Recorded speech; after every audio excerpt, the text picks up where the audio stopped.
Wala guys. Dito na ako dito. Ito park. Ito pwede rin pala dito. Uy, Joben. Kala ko Joben. Tingnan mo guys, yung pa ako guys. Andiyan naman yan guys. Lubong-lubo na.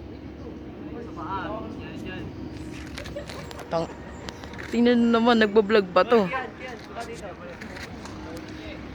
Rito, ano kayo meron dito guys? Dito, place yan. Dito, private place. Ang baho kar. Dito pwede na sila dito ni Ken tsaka Miko. Ken, tara na! Ken, tara na. Nakita mo ba yan? Tingnan natin dito ba maganda dito. Unang pagpunta. Unang pagpunta nyo dito. Tabi. Unang punta dyan dito. You motherfucker, Ken. Ken, buti nyo tulak yan. Yan! Tangina nagultang, natatakot ako. Bakit dito? Hindi pa to ayos dati. Nakahulugin kita. Hoy, Miko. Pagkapunta nyo dito guys, lang sa agad maamin nyo. Ano pag lalakot sa na, ganyan daw. Oo. Dala paglaglag ka dito. Hindi naabutan tong kanto. Eh? Ano naabutan pa yung sira pa lang yung kabila. Hindi ko kaya. Joke lang, kupal kayo.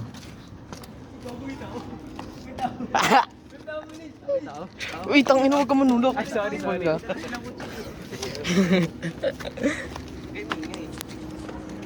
Tayo lang tayo dito tayo. Bridge guys.